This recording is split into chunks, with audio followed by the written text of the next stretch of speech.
evening and welcome to VI Voices. I'm Emile Henderson along with Natalie Nelson, Tang, Clint Ferris, and Boyd McFarland.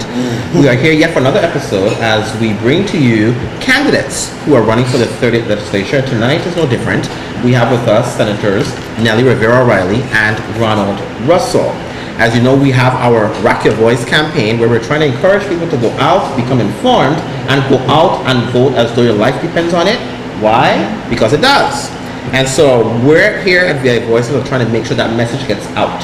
And so we begin tonight, as we do every night, with our hot topics.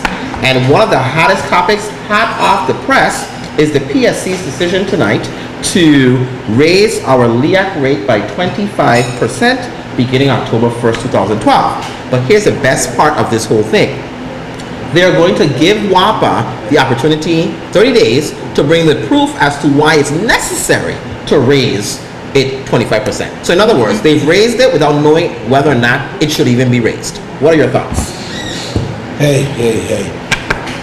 They're squeezing us even further. Gas prices are what? $4.25 in St. Croix. And my salary is still what? Minus 8%. Yeah. Food prices are what? Astronomical. And my salary is still 8%. So they keep squeezing. And so what do I want? Blood? Well, and to me, as soon as they get that, I thought they were trying to get that. For the PSC to actually say, we're going to raise it and then bring me the proof 30 days later. Can I do that to the grocery store? Wait, and if you don't bring it, then we'll put it back to where it was before. That's nonsense. Bring the proof, make your argument, and then we shall reward you. Don't tell me you're going to raise it and then... Clint, that would be the logical way to do it. Correct, you're right, attorney. You're right. But at the end of the day, I don't know if we can survive this. I mean, too many businesses have been closing. Too many people are forced to just completely change their lifestyle that they're accustomed to. And I think it's unfair to the people of the Virgin Islands. I mean, I think WAPA, there's some issues there. And we just haven't gotten to the bottom of it. What we've been doing is piecemealing all along. And eventually, the whole thing is going to crash. But they have all of these suggestions and small gas suppliers, and nothing is actually coming to fruition. So all we keep doing is finding ourselves back in the same quandary. We go one step forward, two steps backward, and we're not getting anywhere. But you see, that's the problem. They keep asking us as consumers and residents of these Virgin Islands to change our behavior. We heed the call. We change our behavior. They tell us use those CFC light bulbs. We did that. Have you had the energy assessment? No. Energy employees can come to your home. I've tried that. Energy audit. I think the energy assessors need to go and assess WAPA. Yeah. And steal to my house. That's what I think they need to do. And that's it. Government or governmental entities, nobody else, they're not changing their behavior, but we are changing our behavior. I agree with that. And we continue to feel the brunt. The more we save, the more we conserve, the bigger our LEAC gets, the more gasoline is outrageous. We know all of these things are directly proportional. But Clint, is 25%. WAPA has is what they're raising. Maybe that's why you have the new bill. They're preparing themselves for the end of the year. No, that's exactly what they're doing. We all know what's happening come January of 2013. Provenza is no longer supplying fuel. We don't hear anybody speaking about that. Where are we going to get our fuel from? But they submitted a bid to give you fuel.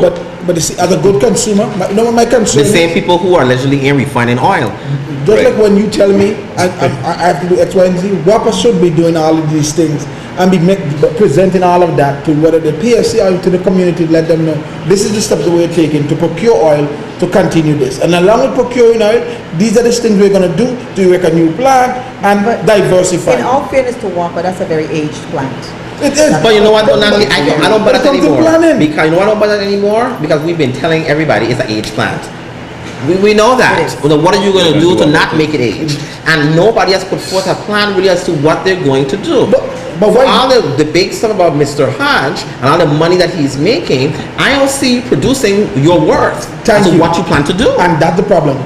These people, we continue to give them big salaries and reward them with bonuses. And to this day, they have yet to produce. Well, he tried. No. In Hugo's defense, Hugo he has tried. not What did he tried. try to do? In Hugo's defense, he No. tried. Well, let's hear what In Hugo's It's not about defense, the one man, he is it? has tried. I agree with That you. was It's the not violence, about not the about the one one man. But But I- no, no, he no, has no, tried Hugo when is he brought. steering the ship. He has tried. Wait, He hold has on. tried when he brought. I need you to Alpine. tell me when he what he brought- do. Tell me what he do. What he what? When he brought Alpine here, I shot him Yes, down. he's bought. Yeah, He brought but what was the Alpine. issue with Alpine?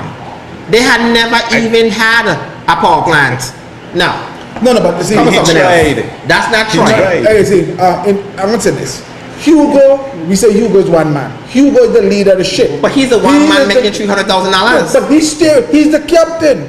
If anybody should be blamed for WAPA, It's him. it's him. I disagree. So, no, yes. I disagree. Don't tell me number. He is guiding the ship. That's what the big salary is all about. That's why he have a car and we pay for his condo and all those extra. He is To still produce. thank When you don't and he's produce, not you're going producing. home. When my secretary doesn't do my work, I send her home. Okay. So it should be the Now, same but So thing what do we when want? it What do we comes. want him to produce? How can he produce with Produce with a the same plan to enterprise system? diversify, Exactly. lead us. You- Hugo's been on the job for at least Listen, 5 years. He's Clint, not leading. Let's be reasonable. You send him home and you bring somebody else To and tell we you do the same thing? quandary. No. Exactly. To tell you the It's same not thing about- that no, you've no. been telling us all. Hey, not. we sent what the good senator, which shall remain nameless, who doesn't want to come on our show. She sent Bruno Vega home. Wasn't Bruno Vega producing? And look, we're back with this good old homeboy named Hugo Hodge. And where are we? Leah keep rising. Salaries have not increased. But we're paying more for groceries. We're paying more for commodities. We're paying more for everything else. And can we say disposable income? We have less and less of a disposable income. And who's suffering? That's my child, your child, and everybody else's children No, will you be know, suffering. there's been some discussion. There's some candidates who are really arguing to, or pushing the fight to privatize WAPA, Okay. so that you don't have the kind of possible political chicaneries going on, with WAPA. Because at the end of the day, you are the head of WAPA. And if I were the head of WAPA, the law says to me I cannot shut off the power for emergency officers, meaning police, the hospital. I can't do that, right? That's what the law, FITEMA. But it doesn't say I can't shut off the power other places. And so, if it were me, when I come in, Department of Labor, you haven't paid your bill? Shut them off. Department of Agriculture, you ain't pay your bill? Shut them off.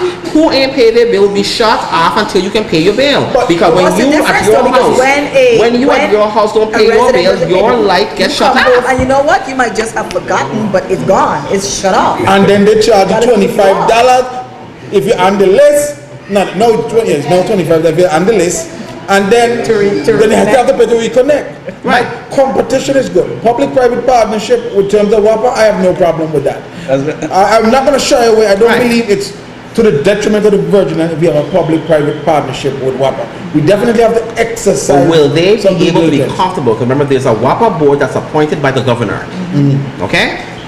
You really see Hugo Hodge coming in there and telling them, watch now, I'm going to be shutting off the power to these different government departments because you ain't paying your bill. Really? Which WAPA board are you talking about? The WAPA board for WAPA or the WAPA board for PSC?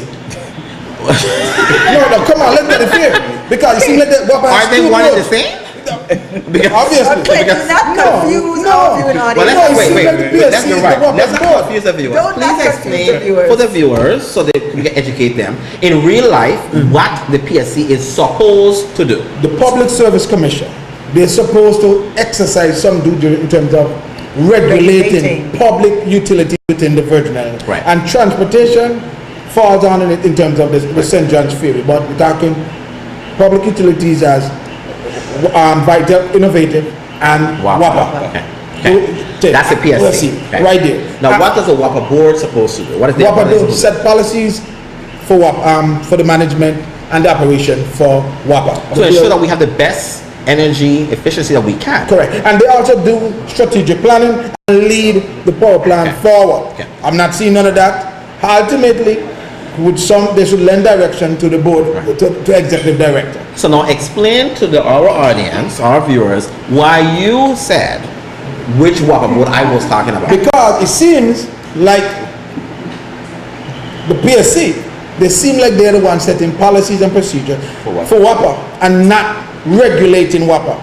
They seem like they're actually setting policies. Remember last week on our show, we talked about how the legislature overrode the governor's veto of bringing consumer issues and billing issues back under the auspices of the PSC to oversee. You think that's a good thing or a bad thing? I don't think it's a good thing. Okay. I think we need to have more regulations, and I think the PSC need to exercise some more oversight because the consumers feel under stress. They feel stressed that WAPA is not changing its behavior, and the LIA keep going up, and energy still is at a high premium and is still very inefficient. A little bit of rain comes, Especially in St. Thomas. 35 miles per hour winds knock WAPA out. You mean 20? 20. Yeah. What happens when a 75 miles per hour storm? What does that? That's a what? That's a category 1 hurricane. What happens to us then? Remember in St. Thomas that happens a lot because right now they're on a generator. They're not even on the grid. They're on a generator. So see the problem here?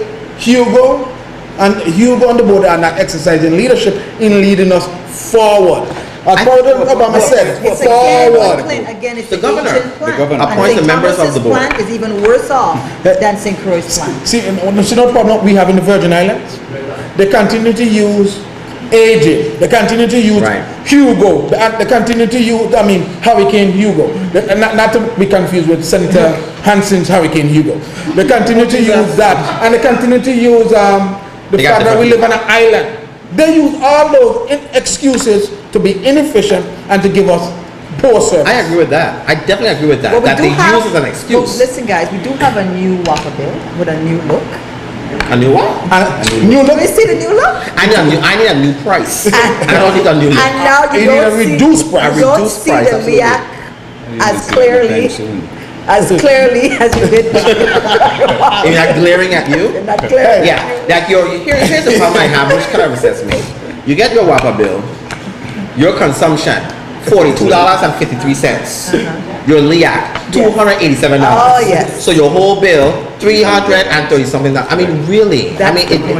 We can't continue like this, or we will not be able to survive in this territory. But nobody is coming forward with this plan. And I agree with you. Hugo Hodge is the executive director of the WAPA board, of the WAPA, and it is his responsibility to provide to the board, here is what I need to do. Here is the plans I need done. Here is how I'm going to get away from this aged plant. Whether you do it by time, like in pieces, in areas to get it done. Because my thing is, Hovensa told them, which I believe Hovensa told them before January, but let's assume it's true that they said it's in January. From January they told you, we're shutting down. By April. You knew by then, by December, you weren't going to allegedly get any more oil. When you got the news in January, you should have immediately gone into crisis mode to start setting up something to get us in order. But don't worry. But come December 31st, we'll have oil. But can I ask you one question? In between January and now, didn't the government impose another tax to benefit WAPA? Yes. 7 cents off of. So now it's 14 cents now at the but gas. 7 cents goes to WAPA. So how much can we subsidize WAPA? And they're still inefficient. Well, that brings us to another topic, which is the Hovensa meeting that the governor and the senators had, that they claim wasn't a formal meeting, and they claim that because under law, whenever there is such a meeting like that, it is subject to the Sunshine Act, which means it has to be open to the public, and you must give notice of the meetings for anybody who needs to come or go, they can hear what your meeting is about. But they didn't do that, because they claim it wasn't an official meeting. We don't really know what came out of it. We just know that they indicated to the senators what negotiations were going like. What do you think will come out of that, if anything? Because we're now in September, about to go to October, and no one knows what's going to happen in regards to us getting oil come January 1st, 2013. I know one of the things that the various gas stations, they have taken the bull by the horn, and they have started to go to make their direct contacts outside of Hovensa. So come December, if Hovensa doesn't deliver, they have options. And what would the prices look like Well, at that's the the gas thing. tank? But the point is, they realize we're going to need it and we're going to pay it. But You see what I'm saying? We need it. But we also created some hazardous situation with with those gas stations now storing gasoline on site. Yes. Go to St. Thomas and there's a gas station. Yeah. I mean, come on. That's what the Tutu Wells litigation was about. That lasted right. years and years and years and years But because it's they not were an EPA seeping. violation though to Yeah. be Yeah. and you could be subject to thousands They're and fine. millions But think of about the dollars in hazards fines. that can occur just at the gas station when somebody lose control and they have this mountain of storage sitting right there and it's not properly But is it going to be stored barried there up. though?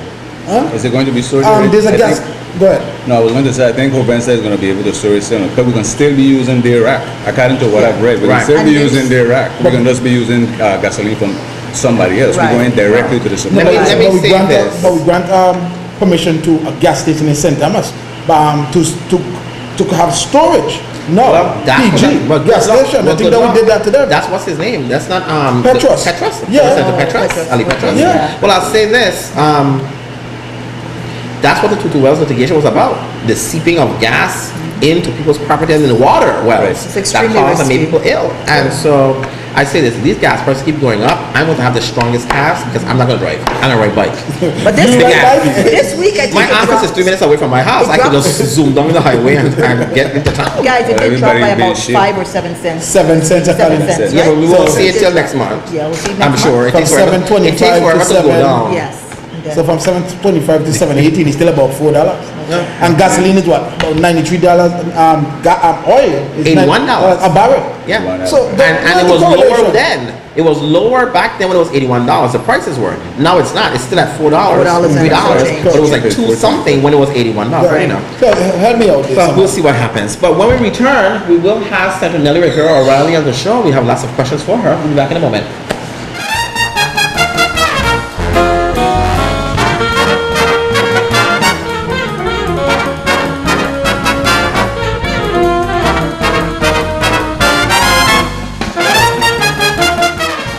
Good evening and welcome back to VI Voices. We have with us Senator Nellie Rivera O'Reilly. Welcome to VI Voices. Thank you. As you know, she is a current senator and she is seeking re-election in the 30th legislature of the Virgin Islands. And we're so happy to have you here. We have on our show a Rock Your Voice campaign, which is we're trying to inform our voters, get them to be informed about what's happening with our senatorial campaign, get as many people on here so they can view them, hear what the platform is about, and go out to vote as though their life depends on it. Why? Because it does. And that's what we're truly trying to do. So when I get a feel of who you are, for those who may not, if I don't know why they wouldn't, but for those who may not know who you are, or a new person coming into the foray of voting, about who you are and what you've been doing for the last 2 years. Well, you know what? I think that, good evening, and thank you for the invitation. It's really a pleasure and an honor to be here. I tell you this, on November 6th, the nation is going to be choosing a president. And hopefully, we will be keeping a president. Right.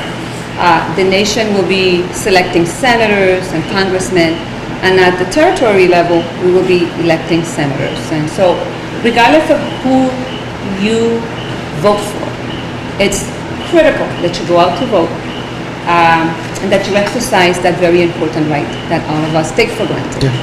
Now, one thing that we want to get right into. Last week, you were successful in having the legislature override the governor's veto in regards to the PSC being able to have more oversight over the billing and consumer complaints. Yes. Tonight, or earlier today, the PSC voted to raise the LEAC by 25%. But what was more perplexing, at least for me, and I'm sure will be perplexing for the audience, is they then said, well, I want to give you 30 days to submit to us to prove why you need it. And if you don't do it within 30 days, then we'll go back. Do you think that you and the 29th legislature has done enough to have more teeth in regulating WAPA? I don't believe we have. In fact, the PSC has consistently asked for the last at least 4 years since I've been there for broader jurisdiction over WAPA affairs. And of course, WAPA has fought it. They use the fact that it will affect their bond rating as a reason, which I happen to know is not true. But also the PSC is limited in that its members are part-time. They're volunteers, basically. They receive a per diem. And they rely mostly on consultants. And so and there seems to be a war are between the PSC and WAPA. And when rate increases are applied for, if all of the information isn't present before those board members, and mind you, they're also having some challenges meeting quorum, then they would make a decision to give WAPA the authority to do so and then revisit it when the information is before them. So I think that because WAPA has become such a challenge for us in the territory, in the way of businesses closing down, people actually living without lights because they can't afford it, that the PSC should be funded better and should have broader jurisdiction over WAPA, not just billing and consumer affairs, but also, and because they do have the rate setting, but be able to have the authority to go in and, for example, audit their books. Right. Order some kind of a forensic audit of WAPA. Look at management. Look at how the funds are allocated in the different tiers that WAPA spends money in. To kind of make a decision as to whether or not the rates that are being, the rate increases that are being requested are justifiable or legitimate. If you are re-elected, do you think that is something that you can champion on behalf of the Virgin Islands to go in there and ensure that the PSC gets exactly the stuff that you've just been discussing? Well, if you've been following the legislature, you will know that... I try not to too much because y'all been doing some crazy stuff down there lately. But, and I know you're busy with your own practice. But yeah, go ahead. But I'm relentless. And really what just happened last week is a result of a much bigger attempt that I did back in, I believe it was April. We were able to pass the amendment to give the PSC complete jurisdiction over WAPA. And of course the governor vetoed it. WAPA fought it. They used the bond ratings as a reason why the PSC shouldn't be telling them what to do. And so I had to settle for the bill that was passed in the last session and overridden. So my answer to your question is, of course, if I am re-elected, I'm going to continue, because I'm relentless, I'm going to continue to give the PSC the authority that they need to hold WAPA's feet to the fire. But Senator, when do you and your colleagues start to listen to the people? You listen to WAPA, you listen to everybody else, but the people. The people said no to a peace officer bill, you put it. The people said no, we can't absorb any more cuts, but the first thing that the legislature did was cut the people's salary by 8%. You didn't vote, you voted against it. Right. But collectively, the legislature continued not to heed the words of the people, but they listen to everybody else. Cruz and Rum comes before the legislature and said, we are in a crisis, you need to readjust our deal. The people said, don't readjust our salary, but so tell me, when are you going to start to listen to the people? Well, you know what? I think that I don't agree with your statement, and I'll tell you why.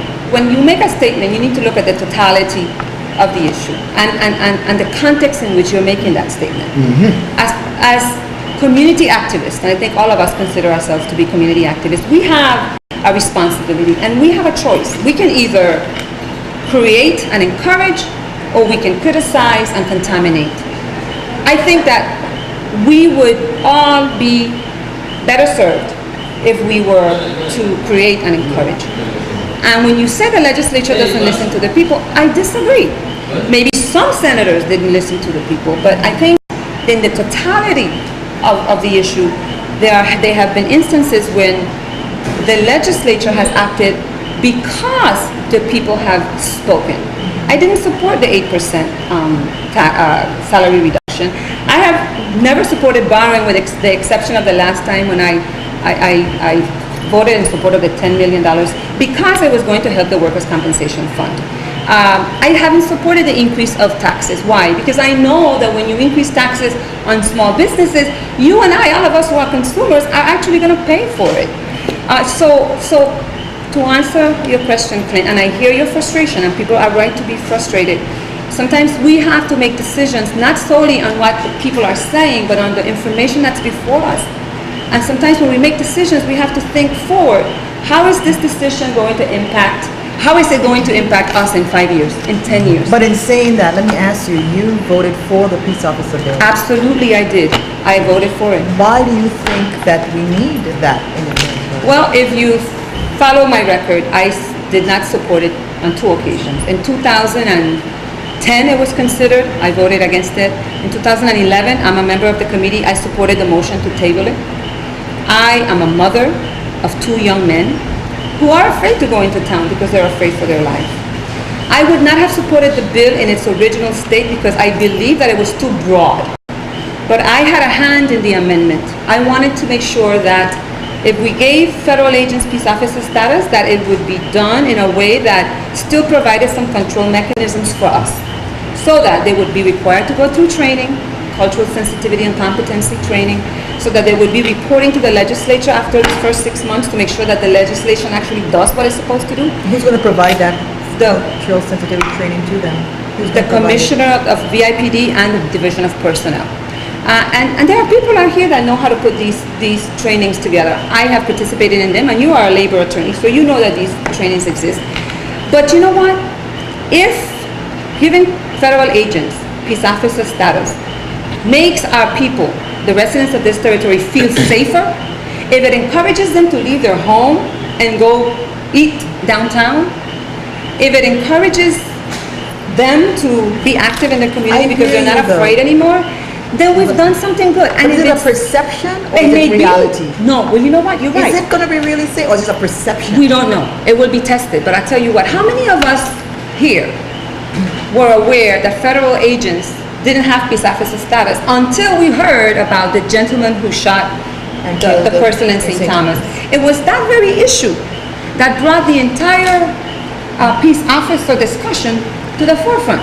But prior to that, I guess all of us just felt federal agents have some jurisdiction But see, over broader Senator, jurisdiction. that's the problem that I had, is that everything seems to have been pulled from that isolated incident with that ATF agent, where he was not on duty, he was not under memorandum of understanding working with the VIPD, which if that were the case, he would have been protected.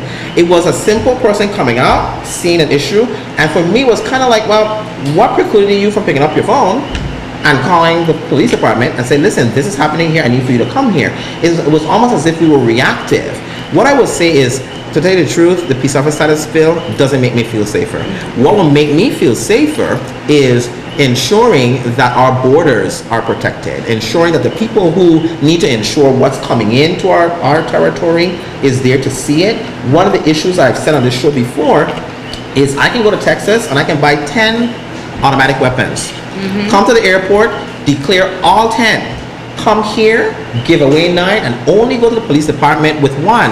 And nobody in customs reports to the VIPD that I really declared 10 of them. For me to now, for the VIPD to say, well, where are the other 9? And so now 9 guns are floating around this territory.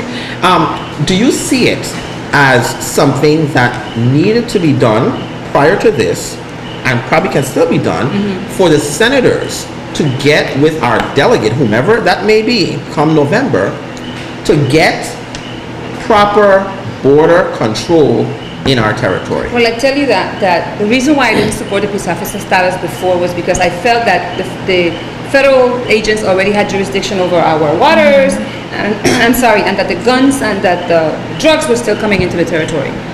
But I decided that I wasn't going to be judgmental or self-righteous. I was going to do what I thought was going to make sense for us at this time.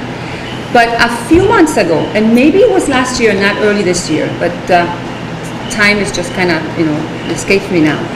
The legislature did pass a bill that authorized the Virgin Islands government to enter into a memorandum of understanding with the federal government so that we would be given information as to when guns were declared coming into the territory.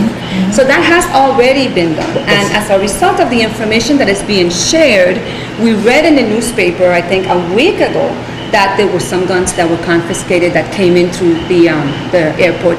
So I think that the legislature has done its best to address the guns and the drugs, even though that is federal jurisdiction. We still have to care.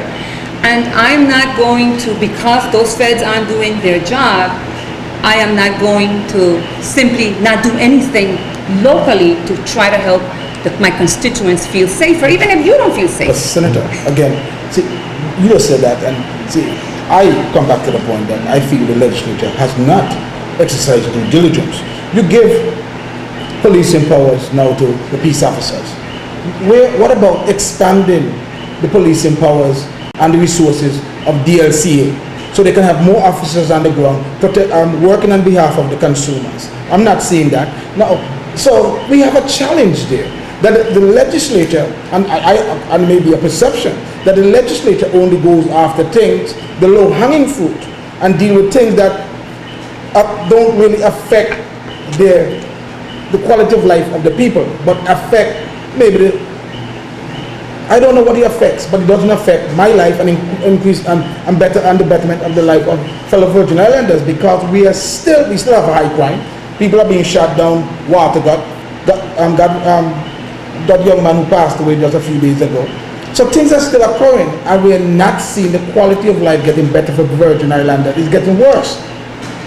Leah, we're still dealing with that. We're still dealing with high prices overall. How can the legislature address that and encourage more revenue to come in so we can see a better day? Well, first of all, Clint, I hear your frustration, and I'll tell you that even though if I was in a position to make decisions, that I would have made different decisions. Okay? And I say that to say that even though I wasn't making those decisions, I take responsibility for where we are today. Because the truth is that today in 2012, we are worse off than we were in 2009 when I was sworn in for the first time, and I'm not going to deny that. Absolutely. And whether I was part of the majority, which I wasn't. Have you ever been a part of the majority? I have never been a part of the majority. So what has gone wrong? You're sitting in there, you've been there, you see it regressed from, you feel responsible. You feel like you must take responsibility for the lack of progress in the community. And even though you probably had the best, sometimes I call the legislature a place where good ideas go to die, because it takes a majority of people to agree, and it takes a lot of energy to get them to sign on. Right. Well, here what may happen, assuming that you're re-elected, you're going to have 6 brand new people. At least we know that 6 new people for you to work with, and maybe we'll be able to see some kind of change, because as I said on the last show, I feel that the compassion factor of what statesmen and stateswomen had before in the 80s, 70s, that's kind of lost now on not everybody. There are some senators, I honestly believe that when they make decisions, as hard as it may be, they genuinely feel at the time that that's the right decision that they were making, even if later they discover that I probably shouldn't have done that. And Nellie's one of those. But I do think that. Let me tell you, I absolutely, completely just agonize over some of the decisions I make. I agonize because there are so many people that are looking to you and are counting on you, and there is not one decision you can make that is going to make 100% of the people happy. But I will tell you this: while we might want to sit here and talk about elected officials and what they do and what they're not doing, we have to get serious about having a moral discourse, because it doesn't just end with politicians or elected officials. It takes 2 people for an act of corruption to happen, okay? And if a person isn't willing, it will not happen. And there is no such thing as getting over the system, and there's no such thing as getting over anyone. We all pay for it.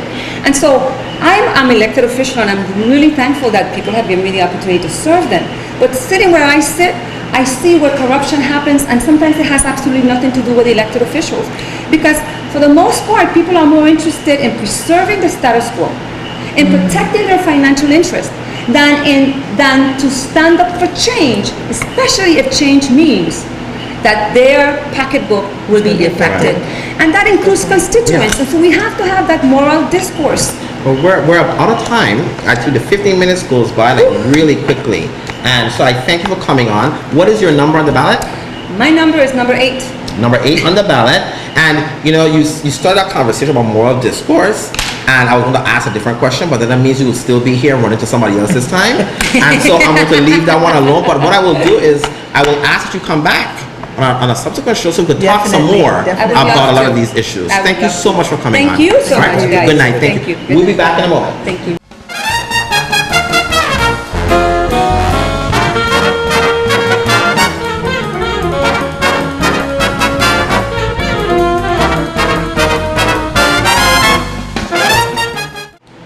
Good evening and welcome back to VI Voices. Tonight we have with us Senator Ronald Russell. Senator, welcome to VI Voices. Thank you. We are on an active campaign here to get people informed so they can make informed decisions come November. We want everyone to go out and vote. It doesn't matter who you vote for. We just want you to participate in the process. And that's why we're doing these shows, so get as many senatorial candidates as we can, in addition to those in other offices for Board of Elections and Board of Education, to come onto the show so they can be informed as to whom they would want to vote for. And so tonight is no different, and we're thankful that you accepted our invitation to be on the show tonight. Thank you. We want to start out, the LEAC has been a major issue. And tonight the PSC has once again voted to raise our LEAC 25%. But what has been most perplexing is the fact that they've done it without seeing the proof as to why you need to be raised of 25%. I mean, what do you believe the 29th legislature has done to kind of curtail our energy crisis? And what do you foresee being able to done if you are reelected? I'll begin by saying that I don't think any short-term solution is available right now to solve the energy crisis. So I don't want to mislead people.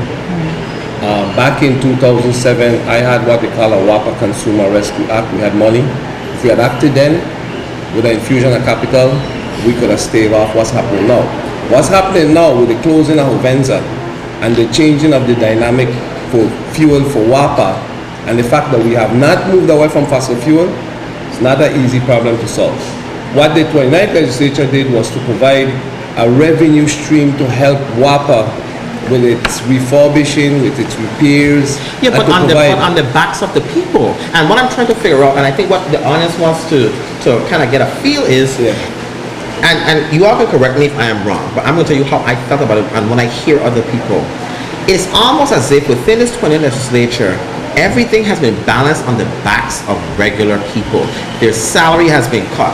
Food has gone up, gas prices have gone up, the electricity got to the point that these people have to decide, do I pay for my medication, do I pay my rent, do I feed my children, or do I do something else? And it's like it's built on the backs of the people. And I just heard Nellie mention that some people are going without power. I didn't realize that. But I have to ask the senator this. I'm going to put everything into context. Okay.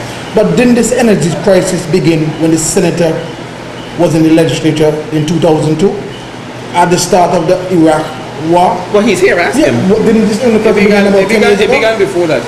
Before And what that. has happened is that the WAPA board, which is in charge, several senators, including myself, attempted to solve the WAPA issue with various proposals.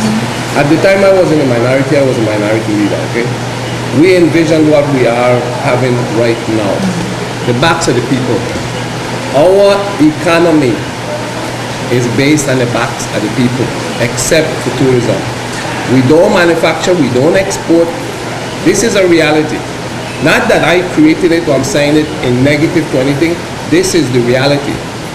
The reason why there was a gross receipt tax instituted, the reason why we have income tax, and the reason why we have the various taxing plans that we use to raise revenue is because we have never developed an industry that genuinely could export and bring in fresh money.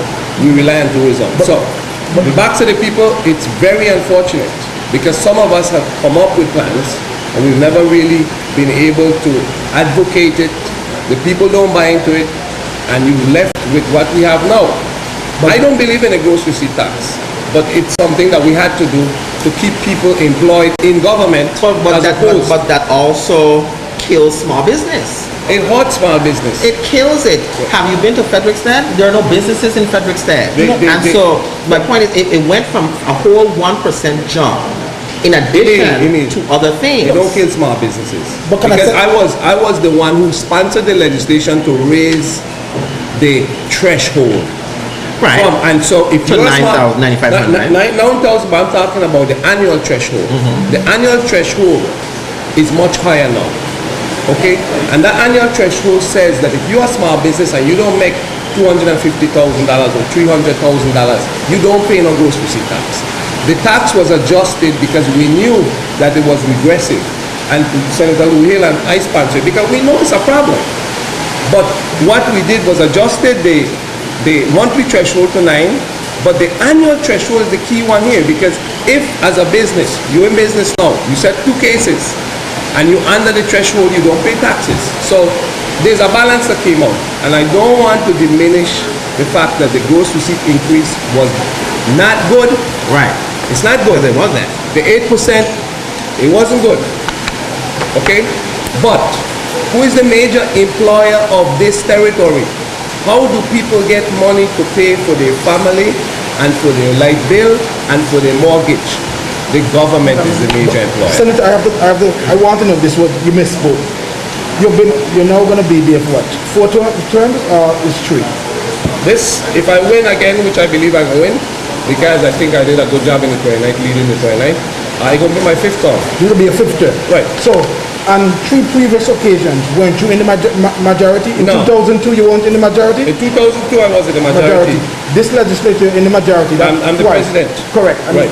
And on total. And I was the minority leader in the 27th. Correct. Right? And the one before that.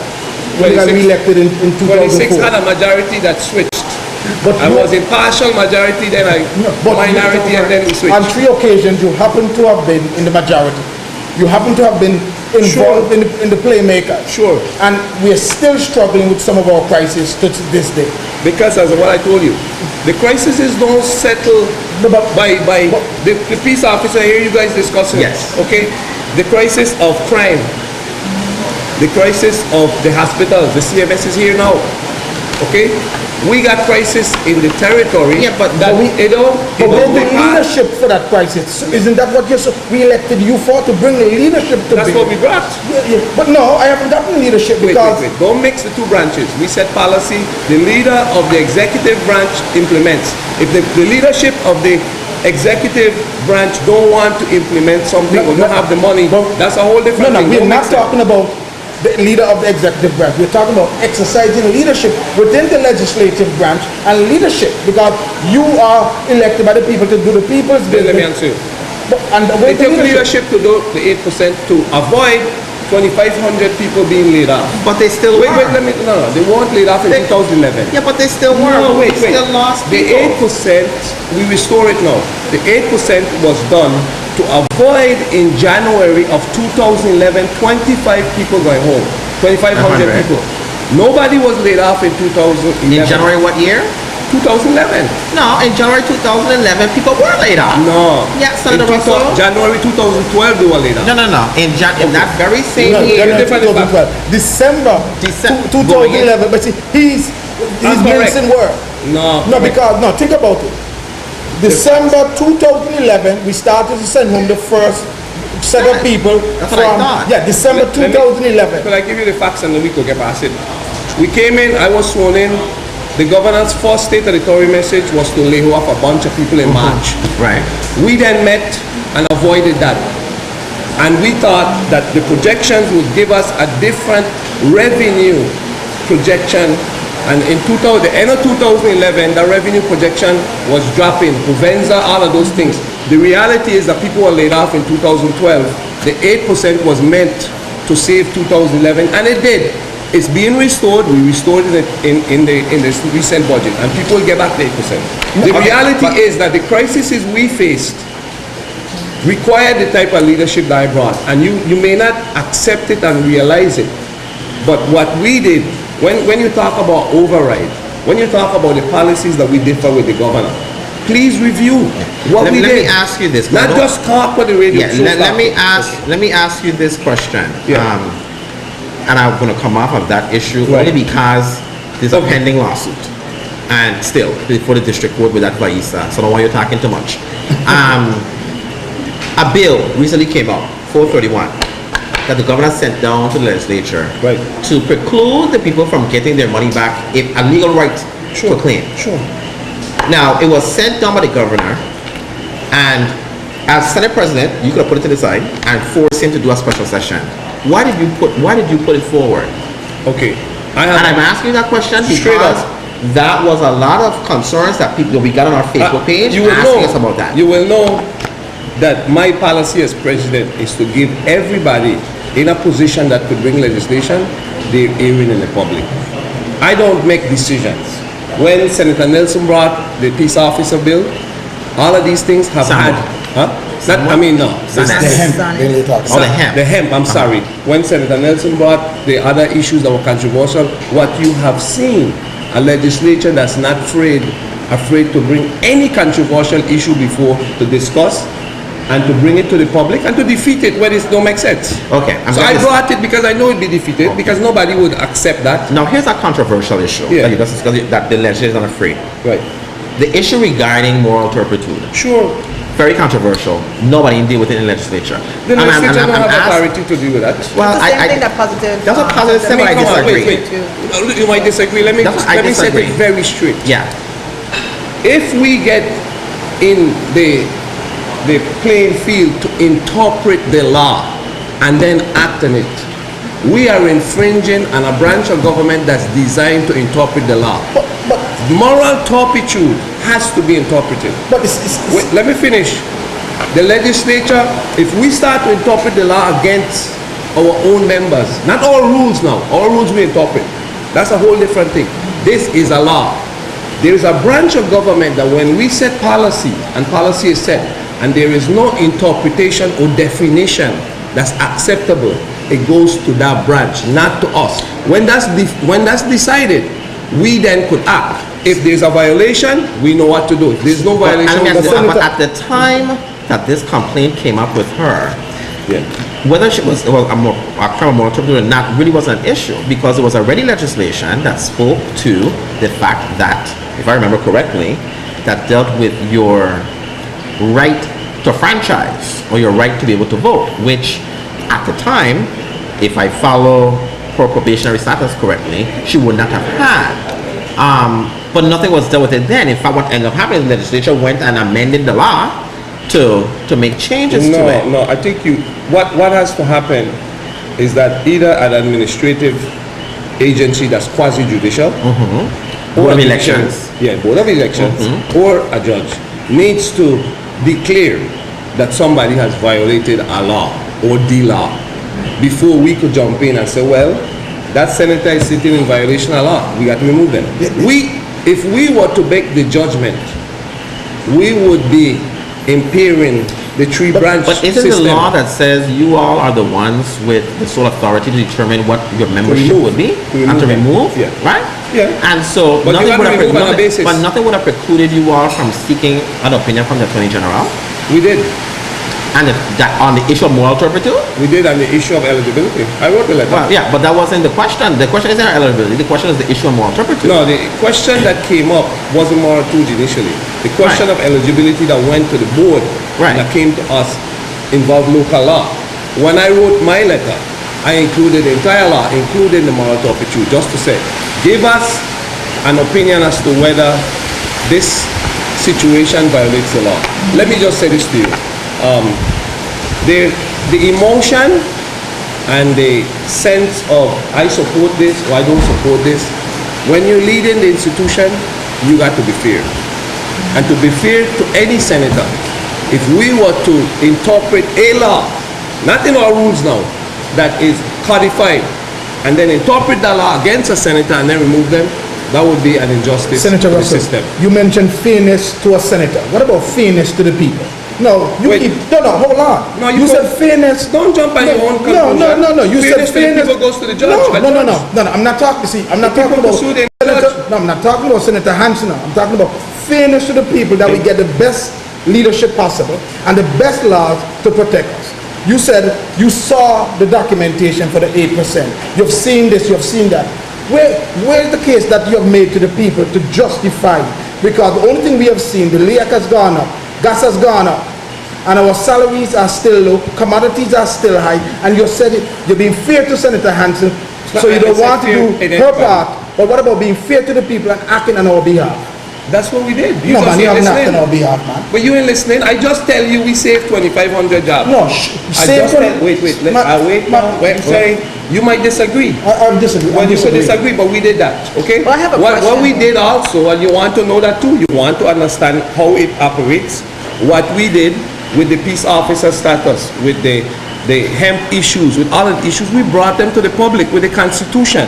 And we have been listening to The public said no to the 8%. The public said no Even the Police Benevolent Association said no to the peace officers. And you're telling me you're being fair to the people?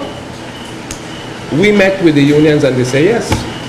I tell you that. Well, I mean, we're not going to solve that because we can't solve that. I got them when they say yes. Right. Well, so I mean, what you said, they said, and then after the 8% was implemented, and they didn't really contact their membership. Oh, no, I think that let's not talk about that because, like I said, that's okay, a pending lawsuit. I don't agree with that. But let me put it this way: I don't think he was mentioning the PBA regarding the 8%. I think he was talking about the PBA regarding the peace officer status. Okay. That they said that they weren't in support of peace officer status. PBA, and I acknowledge that. And that was a difficult question. But there's also hundreds of emails we had supporting it. So there was a balancing effect. The peace officer status, I initially didn't support it because I know that the federal government overreach.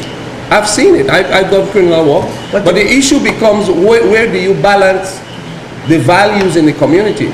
I also know now that the justice system is completely broken down. That's why none of the criminals coming off the street, because they cannot get no witness to say he did it.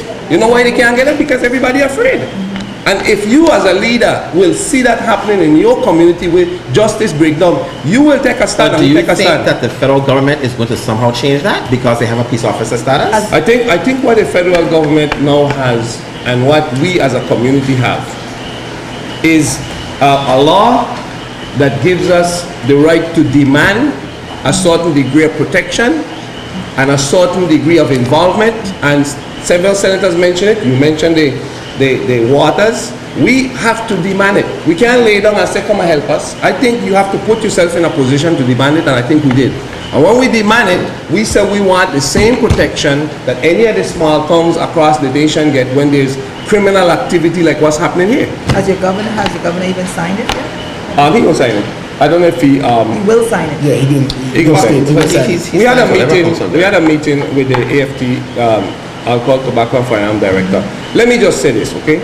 I understand, Emile, the frustration, and I understand. But everybody seems to be saying that, but I just don't think that it is.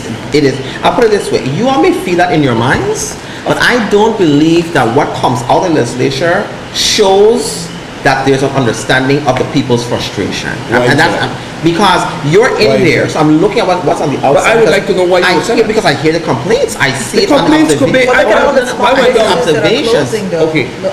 You can't get a food restaurant in Frederickstead because nothing ain't open. Wait. What are the specific complaints? Frustration could breed emotion, and people say anything with emotion. When you try to articulate the reason, you don't find the reasons like how they really exist. Yeah, but I'll say this. The reasons, Senator, because everybody hot in. Senator, okay, if you don't know what the complaints are that leads to the frustrations, that's a problem. We know what they are. Okay, then what I'm saying to you is that the people of the Virgin Islands are not feeling that what's coming out of the legislature is conducive meeting what their needs are. That's what I'm trying to say to you. And we are very cognizant to a highest level that we feel and know the problems because we live here. But can we solve WAPA? No. You can't solve it. Can you solve the gasoline issue? No. You can't solve overnight like that. You don't. We're not saying overnight. This has been a 10-year Can you solve the crime? The young boys killing each other. Can you solve the healthcare issues where they ain't got no money? You can't just solve it like that. No, my answer to you is I believe you can. I'm not saying that you're going to leave here today, go home, go to the Senate and create a bill and tomorrow it's fine. Right. What I'm saying is, but it has to be solved somehow. And that's why you have senators. That's why we elect people to go there to work together to come up with those solutions so that maybe 2, 5, 8, 10 years so down the road. So you don't see the peace officer status? The way that I think is reactive. I think it's reactive to a situation. The peace officer? I think it is reactive to a situation. Okay. But the peace officer status been around for the last year and a half. I think it's not a reaction. I think it's a reaction. No, what I'm saying is a reaction to that ATF officer being charged with murder. Okay. And the federal government not wanting that to occur. Wait, but listen, we moved out the liability portion and we corrected some parts of the bill. Let me explain to you. The peace officer status is one of the most deliberate attempts to deal with crime that a legislature has done in the last 10 years. The other one that I want to say, which is a very deliberate attempt to deal with issues, is the last borrowing bill that we had, okay? Where we earmarked for WAPA we earmarked for unemployment insurance, we earmarked for income tax refunds. We did it in a very concise but deliberate and detailed fashion. And if people don't feel that when you get your income tax refund, when they get it, because we passed the bill to get it, Well, they ain't get it. but they get it. But see, it's so the you say election we earmark year. them. When the money comes, you spend it. We pass the bill. Senator Russell has been elected 8 years out of the last 10 years, and we have been having crisis. And he's saying that they can't be solved. There's not been any I attempt didn't say that. to solve them. Because, and think about, well, let me- that's what I'm hey, drawing a conclusion. I didn't say. That's what I'm drawing, because he has been there 8 out of the last 10 years. And we have been in crisis over those last And I 10 created years. crisis? No, I'm not saying, but Okay, you've been what- elected to deal with those crises. the WAPA And that's my consumer- challenge right there. Wait, We and- can't, this is election year Right. politics. We keep trying to buy off our voters. Income tax, let me all put of it that. this way. And we We're need to running- stop right. that. No, no, Okay. me buying off. It's a Wait. fact. We Wait. passed the bill. Hold up, guys. We run I out of mean, time. wait. Senator we are Russell, out of we time, completely out of time. We completely out of Okay, time. but listen. let me say this though. I want you to tell the audience what your number is on Number. the ballot so they know. Sure. And why they should vote for And why you. they should vote for Number you. 19 on the ballot, I have demonstrated true leadership that's fair and that has a conviction to move this territory forward. Look at my brochure and look at the record of the 29th legislature and you will see a stellar record doing extremely difficult times. Now, Senator, one thing I want to get in with you tonight was the issue with the Constitutional Convention, but we got stopped because Boy, we're out of time. I'm ready for But you. I am We're out of going time. to have you come back because it's an important issue. We had Lush James on the show a few weeks ago, and I want to give your version, Yes. your side of the bill that you That would be passed. fair. And so I'll have to have you come back to discuss Sure. that. All right? All right. Thank you so much for being on the show. Thank you We'll for be back. having me. All right. Good night. We'll be back.